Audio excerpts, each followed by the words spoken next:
In the Republican Party, the Bush Party is dead and the Trump Party rules.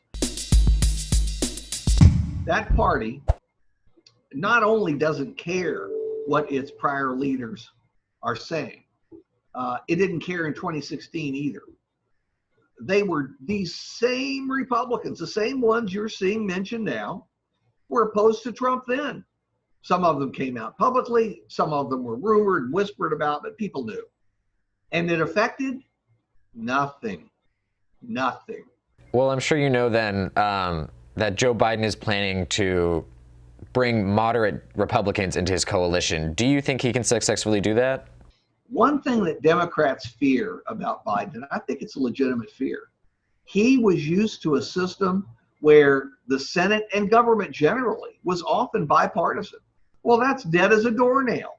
And he's still talking about how I'm the one to elect because I can get the Republicans to work with us and we're going to go back to the way it was. No, sir. You are never going to go back to the way it was. We are so polarized.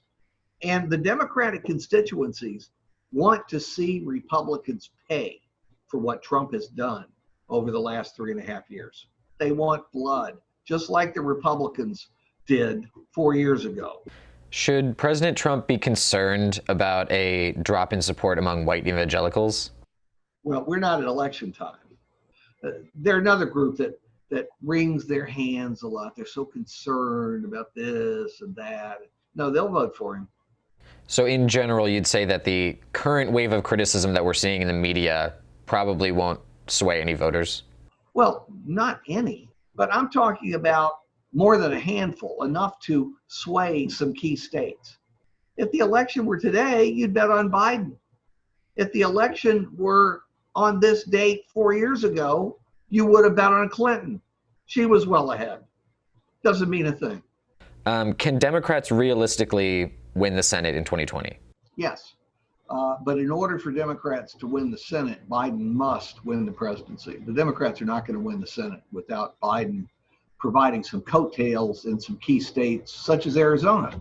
Last year at this time, I think most people thought it was, if not a long shot, then a medium shot. But it's doable. Now I think we look at it differently because, at least for the time being, and it's only June, Trump is doing badly. And Biden is leading by varying amounts, but certainly by enough to win outright, not just the popular vote, but also the electoral college vote.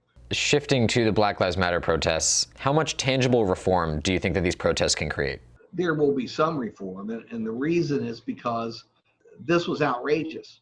I haven't talked to a single person who didn't think it was outrageous. From liberal, conservative, libertarian, right wing, they all thought it was outrageous. So that helps the movement to get something. But defund the police, way too far. And that's why Biden was so smart to come out immediately and say, I'm not for that. That seems radical to the very people Biden has got to win over so he doesn't end up being Hillary Clinton part 2. Biden also needs to win over black voters, though. So what do you think he needs to do to appease black voters as well? In the case of African Americans, I think you, number one, point to Donald Trump. That should be enough for most. People say, oh, it's not enough just to say your opponent is bad. In Donald Trump's case, yes, it is. Oh, yeah, it's enough. This one's going to be a negative campaign on both sides. Really, really deeply negative.